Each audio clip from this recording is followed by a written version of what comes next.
Welcome to the Best 5 Minute Wine Podcast with Forrest Kelly. PaulCullenWines.com. How many states are you allowed to ship to? 43 states. Yeah. And I got a discount code for your peeps for you too. I'll give it to you at the end. Okay. Starting out with, I got Prosecco from Treviso, which is the daily Prosecco from that region. So it's DOC.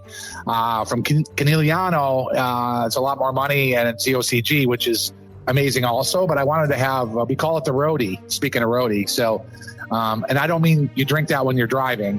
We call it the Roadie because it does what a Roadie does. It kind of gets you set up for the show. So you can do Aperol spritz or any spritz you want. You can drink it by itself. You can do mimosas, drink it by the pool.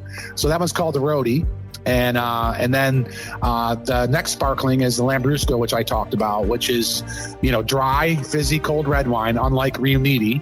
And I'm so happy for the vineyard. Andrea and Angelo and the family are celebrating this year their 100th year of the family making Lambrusco.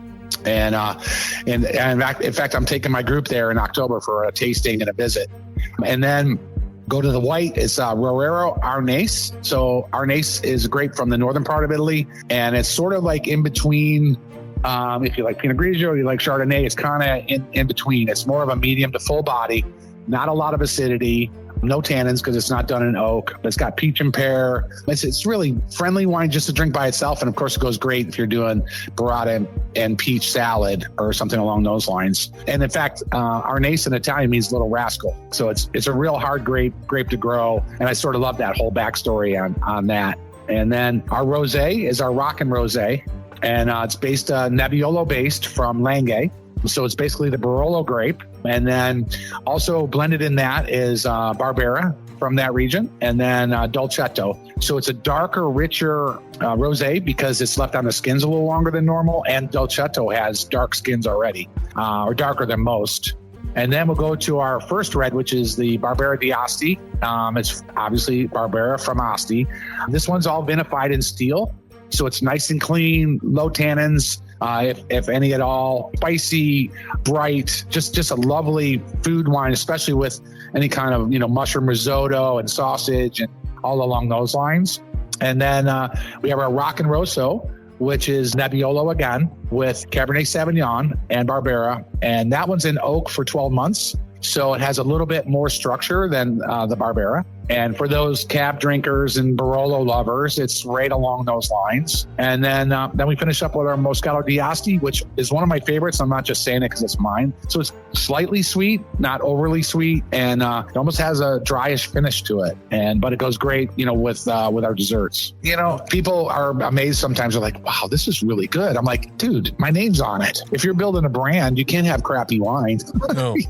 You got to put quality stuff in there, and that's everything I do is all based on that anyways. So, they're not sure what to expect. So that's the wow factor, right? They're like, yeah, okay, well, the guy has his own wines, and then wow, especially the Lambrusco, because like I said, I start every party with it. And people are looking at me like, what the heck is this? This is like, it's amazing, because we serve it chilled the way you're supposed to. And we put it in a champagne flute because the lavender foam comes up about halfway, and it just looks gorgeous. You've traveled all over the world with your wine business, and then with your travel adventures, and then touring with Bad Company. Do you have a favorite place or favorite region? Wow, I have so many, but if I just had to pick one, and maybe one that I would live in one day, would be Tuscany. It's just stunning. The food, the wine, the views, the people. I think it's just a heaven on earth. A good wine and music pairing? Let's see. Well, let's see. I write my own songs. I